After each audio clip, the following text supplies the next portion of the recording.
హల్లెలూయా, హల్లెలూయా.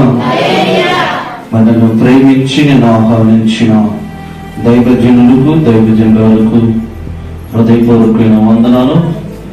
దైవ సంఘానికి కూడా క్రీస్తు నామంలో వందనాలు. హల్లెలూయా.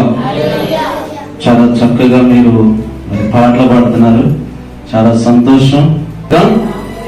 అందరము దేవుడు వాక్యాన్ని చాలా జాగ్రత్తగా శ్రద్ధగా మనం వినేవారిగా ఉండాలి ప్రియులారా.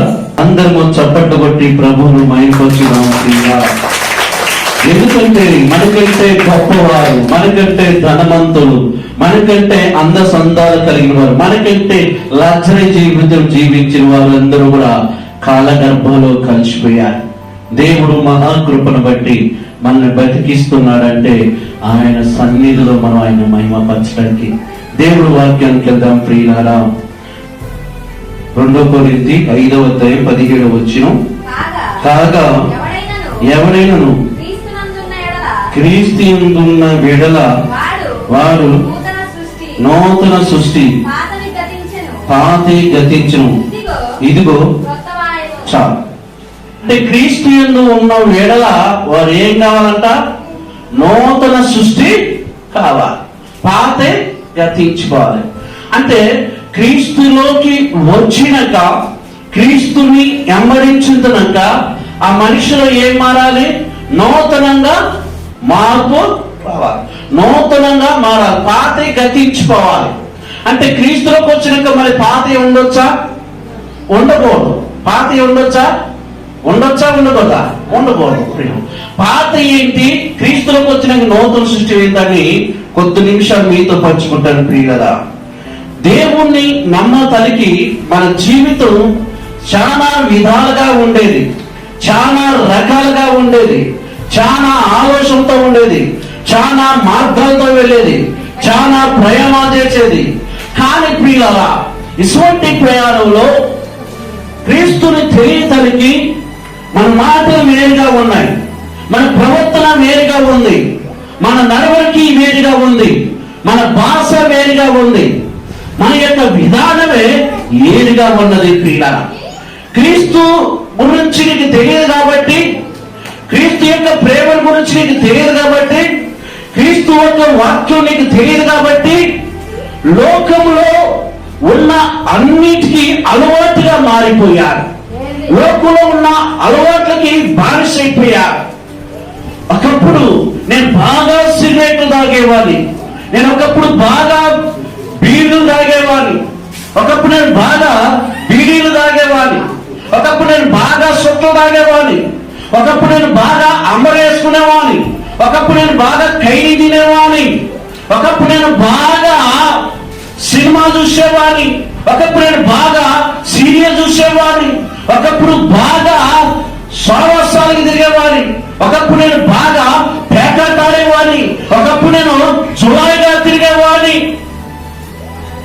క్రీస్తు తెలియతలికి, క్రీస్తు ప్రేమ తెలియతలికి, దైవ వాక్యం తెలియతలికి, దైవ యొక్క కృపేట తెలియతలికి ఇష్టానుసారంగా తిరిగాను, ఇష్టానుసారంగా మాట్లాడాను, ఇష్టానుసారంగా జీవించాను. అన్నిటికీ అలవాటైపోయింది నా జీవితం, అన్నిటికీ బానిసగా మారిపోయాను. నాలో ఆ మార్పు అనేది, నాలో ఆ వ్యసనాలకి అలవాటైపోయింది. నమ్రమైన దైవజనమా, ఈ దైవ వాక్యాన్ని వింటగా జాగ్రత్తగా మీరు వినాలి ప్రియులారా. ఎందుకంటే పరిశుద్ధాత్మ దేవుడు వాక్యం ద్వారాగా, దైవజనుల నోటుకుంట ద్వారాగా మాట్లాడుతున్నానంటే ఒక్కసారి మన జీవితాలు ఎలా ఉన్నాయి అనేది మనం ఆలోచించుకోవాలి. క్రీస్తు తెలియతలికి ఎన్ని చేశావు? దొంగతనం చేసావా? మనుషులను మోసం చేసావా? అబద్ధాలు ఆడావా? ఇష్టానుసారంగా తిరిగావు, ఇష్టానుసారంగా జీవించావు. కానీ ఎప్పుడైతే ఒక మనిషి క్రీస్తులోకి వస్తున్నాడో, ఎప్పుడైతే క్రీస్తు యొక్క ప్రేమలోకి వస్తున్నాడో, ఆ వ్యక్తి ఎలా ఉండాలంట? నూతన సృష్టిగా మారాలి. చెప్పబడదామా ప్రియులారా? నూతన సృష్టిగా మారాలి. నీలో పాత ఉండకూడదు, నీలో పాత స్వభావం ఉండకూడదు, నీలో పాత అలవాట్లు ఉండకూడదు, నీలో పాత బుద్ధులు ఉండకూడదు. చెప్పకూడదా ప్రియులారా? ఎందుకంటే ప్రియమైన సహోదరి సహోదరా, మళ్ళీ మీకు వాక్యం అర్థం కంటే చెప్తా. కాగా ఎవరైనా క్రీస్తు యందు ఉన్న వేళ వాడు నూతన. నువ్వు క్రీస్తులో ఉండాలి అంటే, క్రీస్తు యొక్క ప్రేమలో ఉండాలంటే నీలో ఏం పని చేయకూడదు? ఏ పని చేయకూడదు? క్రీస్తు యందు ఉన్న ఎడల నీలో పాత పని చేయకూడదు, నీలో పాత స్వభావం ఉండకూడదు, నీలో పాపపు అలవాట్లు అసలు ఉండకూడదు. ఎందుకంటే నువ్వు క్రీస్తుని ధరించుకున్నవాడిని, క్రీస్తు ప్రేమను ధరించుకున్నవాడు. ఎవరైనా నేను కాసేపు సినిమా చూసి వద్దామంటే నేను దేవుణ్ణి నమ్ముకున్నాను అని చెప్పే విధంగా ఉండాలి. రామ్మ ఎప్పుడు అదే ప్రార్థన, అదే గారు, అదే సంఘం, అదే మందిరంగా రా, ఈ ఆదివారం బాబోతే ఏం కాదు, పైకి పోదాలంటే లేదో నేను క్రీస్తు ప్రేమను కలిగి ఉన్నాను, నేను మందిరానికి వెళ్ళాలని చెప్పే విధంగా ఉండా. ఎవరైనా వచ్చి దా పోదని బీసాలు వాళ్ళ టైం పాస్ కి దా ఒక ఆకుపోలేదు పుల్లుపోలేదు దా నేను ఇప్పిస్తానా కానీ ఫ్రీగా ఇప్పిస్తానని పోయి తాగటం కాదు. నేను క్రీస్తును కలిగి ఉన్నాను కాబట్టి దాన్ని నేను ఎప్పుడో విడిచిపెట్టాను అని చెప్పగలరా?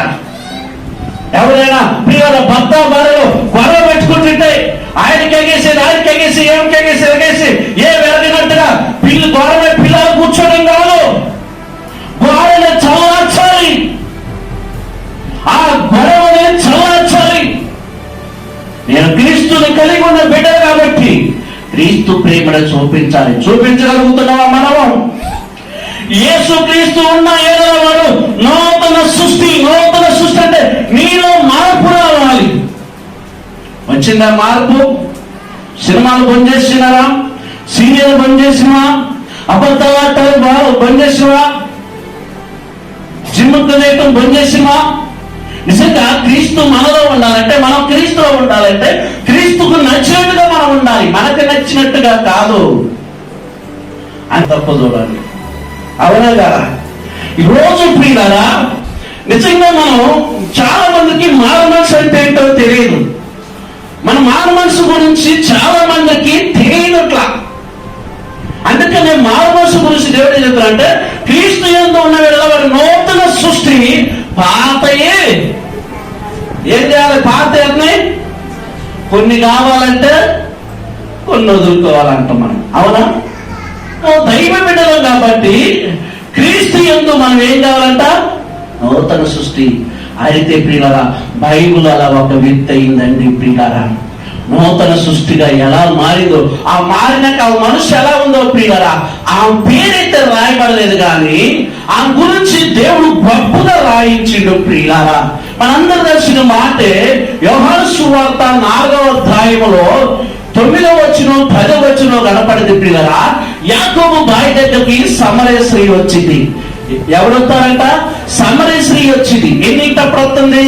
12 గంటలప్పుడు వస్తుంది. ఎక్కడికి వస్తుంది? యాకోబు బావి దగ్గరికి వస్తుంది.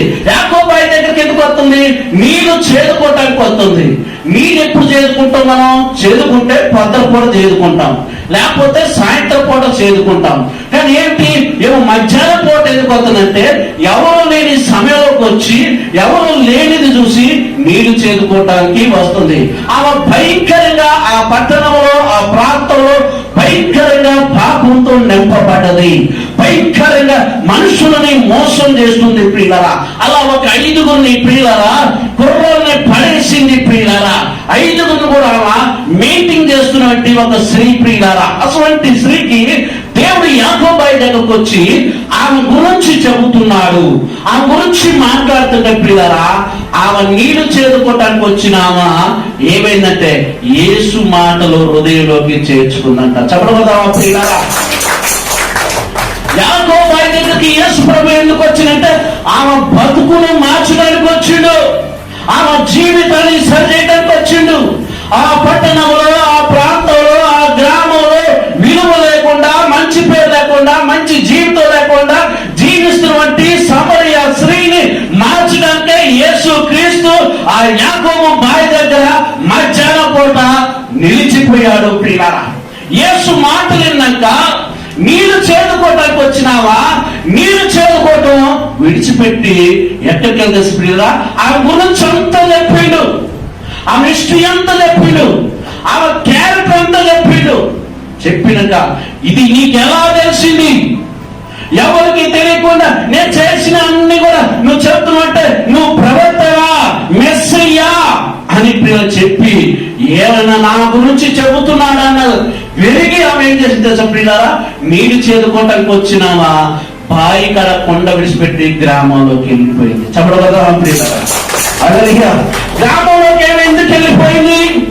గ్రామంలోకి ఎందుకు వెళ్ళిపోయింది అంటే ప్రియులారా, ఇదిగో ఒక వ్యక్తి యాకోబు బాయి దగ్గర ఉన్నాడు, నా గురించి నేను చేసినన్ని కూడా ఆయన చెబుతున్నారు, ఒకసారి చూద్దాం రండి, ఒకసారి విందురండి. ప్రియులారా, ఆ యాకోబు బాయి దగ్గర కంట పట్టణంలోకి వెళ్ళంట.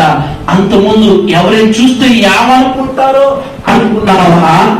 వెళ్తుందంట ప్రియులారా, ఇంటింటికి హల్లెలూయా హల్లెలూయా ఇంటింటికి వెళ్ళి ఏం చేస్తుందంట చెప్పండి? తలుపు తట్టి ఏం చేస్తుంది? ఎవరు గురించి చెప్తుంది అంటే ప్రియులు ఏం మర్చిపోయింది? అక్కడ బాయిక కొండను మర్చిపోయింది, నీళ్ళను మర్చిపోయింది. యేసయ్య చెప్పిన మాటలు మాత్రం ఆమె హృదయంలో ఉన్నాయి. ఆమె హృదయంలో ఉన్నాయి కాబట్టి ఆమె గ్రామాలకు వెళ్ళి అప్పటిదాకా తలదించుకున్న బతికినావా, మనుషులకి కారాకుండా జీవించినావా? ఎప్పుడైతే యేసయ్య మాటలు ఆమె హృదయంలోకి వచ్చినాయో ధైర్యం తెచ్చుకొని ఇంటింటికి వెళ్ళి ఆమె యేసు గురించి చెప్పటం ప్రారంభించింది. యాకోబు బాయి దగ్గర మెస్సయ్య వచ్చారు, ఇదిగో నా గురించి అని చెప్తున్నారు, మీరు రండి అని ప్రియులారా ఆమె చెప్పటం ప్రారంభించింది. నిజంగా ప్రియులారా, ఆమె జీవితం మారినాక ఆమె చేసిన పని ఏంటో తెలుసా ప్రియులారా? తన గ్రామాన్ని కూడా రక్షించడానికి, తన పట్టణాన్ని కూడా రక్షించడానికి, తన తోడబుట్టిన వారిని కూడా రక్షించడానికి, వారి యొక్క జీవితాలను సరిచేయడానికి, వారి కుటుంబాలను కట్టడానికి, ఆగమైపోతున్న బతుకులను మార్చడానికి, పాపంలో పడిపోతున్న జీవితాలను తిరిగి నిలబెట్టడానికి సమరయ స్త్రీ తీసుకున్న నిర్ణయం ఎంత గొప్పది. చెప్పండి కదా ప్రియులారా? ఆ రోజులో ప్రియులారా అలా ఇంటిని జరగడానికి బైక్ లేదు, ఇంటిని జరగడానికి ఆటో లేదు, ఆ గ్రామం అంతా జరగడానికి ప్రియులారా మైక్ సెట్ లేదు, ఆ రోజు ఆ చేతిలో బైబుల్ లేదు. యేసు యాకోబు బాయి దగ్గర చెప్పిన మాటలే ఆ హృదయంలో ఉన్నాయి. ఆ హృదయంలో ఆమె మారు మనసు పొందింది, ఆమె పాప క్షమాపణ పొందింది.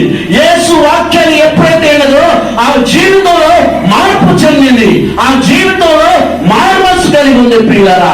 అప్పుడే ఆమె పాపములన్నిటిని కూడా విడిచిపెట్టి ప్రియులారా గ్రామంలోకి పట్టణంలోకి ఆ ఇల్లు తిరిగి యేసు గురించి చెప్తుంటే ప్రియులారా అక్కడ ఉన్న వాళ్ళందరూ ఆశ్చర్యపోయారు. నిజంగా సమరయ స్త్రీ ఎందుకు చెప్పాలండి? వాక్యం విన్నది కదా, ఇంటికి వచ్చి రాయిగా ప్రార్థన కూడిక పెట్టుకోవచ్చు, కానీ ఆమె ఎందుకు ఈ అద్భుతమైన మాటలు, విలువైన మాటలు, మనిషిని మార్చే మాటలు, మనిషిని సరిచేసే మాటలు, మనిషిని బతికించే మాటలు ఆమె ఎందుకు ఆ గ్రామంలో అందరికీ చెప్పుతుంది అంటే ప్రియులారా నాలాంటి వాళ్ళు ఎంతమంది ఆగమైపోతున్నారో ఆమె చూడండి. ఆమె పుట్టిన ఊరిలో ఎంత బాధ్యత కలిగి ఉందో, ఆమె పుట్టిన ఊరిలో ఎంత యొక్క విధేయత కలిగి ఉందో చూడండి. ఆమె గ్రామాన్ని రక్షించుకోవటానికి, ఆ గ్రామంలో ఉన్న ప్రజలను రక్షించుకోవటానికి, గ్రామంలో ఉన్న కుటుంబాన్ని రక్షించుకోవటానికి అంట ప్రియులారా ఆమె ఏం చేసింది తెలుసా ప్రియులారా? కాలు నడకతోనే వెళ్ళిపోయింది, ఇంటింటి తలుపు తగ్గట ప్రియులారా.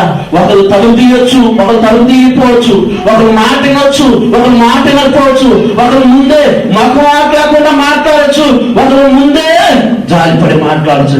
ఏది ఏమైనప్పటికీ ఆ ఊర్లో ఉన్న వాళ్ళందరినీ యాకోబు బాయి దగ్గర తీసుకొచ్చిందంట. చెప్పబోతాం ప్రియులారా, ఒక స్త్రీ క్రీస్తు యందు మాటలు విని క్రీస్తులోకి వచ్చినాక, క్రీస్తు రూపాన్ని ధరించుకున్నాక, తన పాపాలు ఇచ్చిపెట్టినాక తన గ్రామానికి ఏం తెచ్చిందంటామా?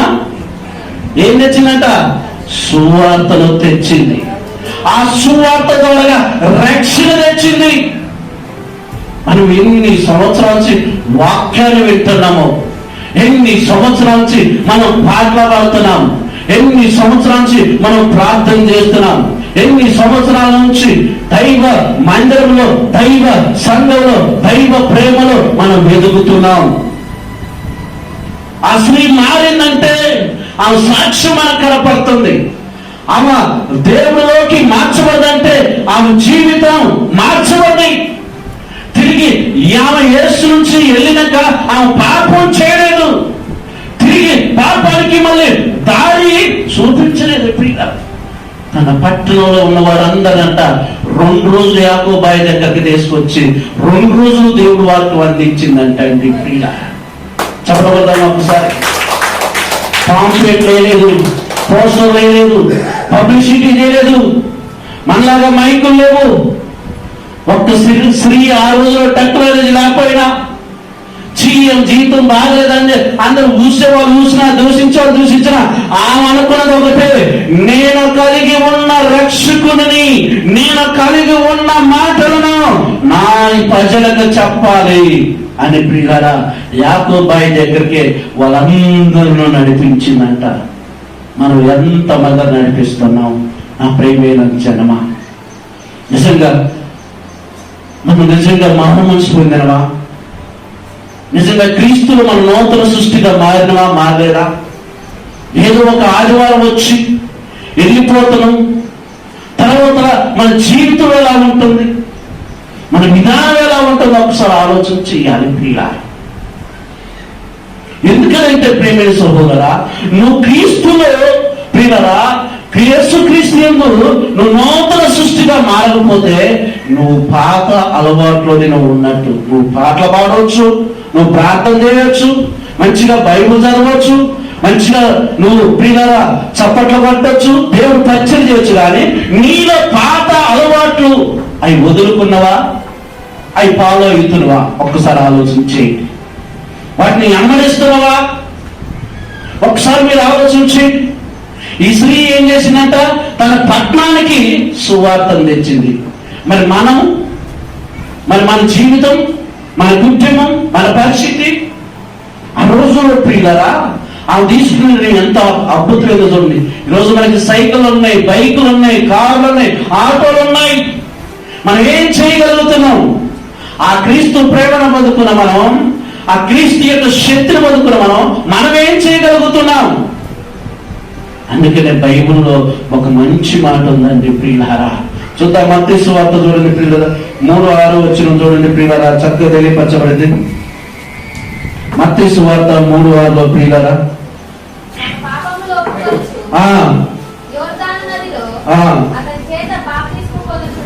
ఏం చేస్తున్నారంట వీళ్ళు? అసలు మార్మల్స్ అంటే ఏందనుకున్నారు? ఏం చేస్తున్నారంట? ఏ పాపాలు? పక్కింట్లో పాపాలు కాదు.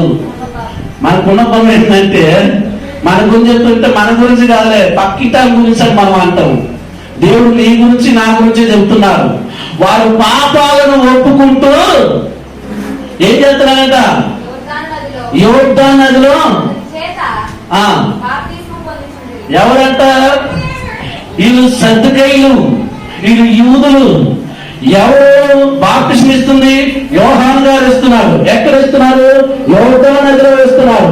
అయితే యోర్దాను నదిలోకి వచ్చేటప్పుడు ఏం చేస్తున్నారు? వారి పాపాలన్నీ ఒప్పుకుంటున్నారు. మరి మనం ఒప్పుకుంటున్నామా? ఒక్కసారి ఆలోచన. మన పాపాలను ఒప్పుకొని మనం విడిచిపెడుతున్నామా? ఈ సమరయ స్త్రీ ఏం చేసింది? తన పాపాలన్నీ ఒప్పుకున్నది, తన జీవితాన్ని సరి చేసుకున్నాక ఏమైపోయిందామా? తన పట్టణంలో ఒక సాక్షిగా నిలబడి తన ఊరికి ఒక మంచి పేరు తెచ్చే వ్యక్తి ఉంది. అప్పటిదాకా ఒక మంచి పేరు లేదు ఆ ఊళ్ళో. ఎప్పుడైతే క్రీస్తు మాటలేందో, క్రీస్తుని వెంబడించిందో అప్పుడే ఆమెలో మార్పు వచ్చింది. కాబట్టి ఆ మార్పు పొందినామా ఆ గ్రామంలో ఉన్న వాళ్ళందరూ అప్పటిదాకా ఆమెకి విలువ లేదు, రెస్పెక్ట్ లేదు, ఏం క్యారెక్టర్ బాగలేదు, ఏం జీవితం బాగలేదు, ఏం నడవడక బాగలేదు, ఏం సూపులే బాగలేదు అన్న వాళ్ళందరూ కూడా చేతులెత్తి దండం పెడుతున్నారు. చెప్పడమా? ఈరోజు మనం కూడా ఎలా ఉంటుందో ఒకసారి ఆలోచి. క్రీస్తు ఉన్న వాడు నూతన సృష్టి. పాత గతించుకోవాలి. పాత నీలో ఉందా? పాత అలవాట్లు నీలో ఉన్నాయంట. బాప్తిసం పొందేటప్పుడు ఇక్కడ మనం పాపాలు ఒప్పుకుంటున్నాం, మళ్ళీ ఏం చేస్తున్నాం, మళ్ళీ ఆటోమేటిక్ గా పాపంలోకి వెళ్ళిపోతున్నాం. పాపాలు ఒప్పుకుంటున్నాం, మళ్ళీ పాపాలు ఒప్పుకొని వాటిని విడిచిపెట్టట్లేదు. క్రీస్తులో బతుకుతామో, క్రీస్తు యొక్క ప్రేమలో మనం ఎదుగుతామో, మనలోని ప్రియులారా పాపపు అలవాట్లు మళ్ళీ మనకు ఉండకూడదు. వీళ్ళు ఏం చెప్తున్నారు యువతలో, మళ్ళీ మీకు అర్థమేటో చెప్తారు. చదవండి 6వ వచనం. ఏం ఒప్పుకున్నారు? మనం ఎప్పుడైనా ఒప్పుకున్నాం పాపాలు? ఒకరి మీద ఒకరు నేరం మోపడం తప్ప, ఒకరి మీద ఒకరు నిందేయడం తప్ప, ఒకరి మీద ఒకరు విమర్శించడం తప్ప, ఒకరి మీద ఒకరిని గాయపరచుకోవడం తప్ప మన పాపాలు మనం ఒప్పుకున్నామా? మన తప్పులు మనం ఒప్పుకున్నామా? మన దోషాలు మనం ఒప్పుకున్నావా? మన పాపాలు అట్టబోనియండి, ఇంకొక పాపాలు ఉన్నాయి మన మీదనే ఉన్నాయి. అవి కూడా ఏంటంట? అయ్యే మన తల్లిదండ్రుల పాపాలు మన మీదకే ఏంటంట వస్తాయా, ఆగిపోతాయా? మరి మన పాపాలే మనం కలుపుకోవట్లేదా? మరి మన తల్లిదండ్రుల పాపాలు ఎట్ట? అవి వచ్చి నెత్తి మీద బట్టి ఎంత బోరు ఉండేది నీకు? చెప్పండి. ఒక సిమెంట్ కట్ట అయితే ఒక మనిషి మాత్రం, రెండో కట్ట పెడితే మాత్ర అంటే ఏం చేయాలి? ఏం చేయాలి? ఎప్పటికప్పుడు బరువు దించుకోవాలి. ఎప్పటికప్పుడు బరువు దించుకోవాలి. దించుకోవాలంటే ఏంటి? ప్రతి దినము పశ్చాత్తపడే మనసు మనకుండా, ప్రతి దినము దేవుడు కాడ తగ్గించుకునే స్వభావం మనలో ఉండాలి.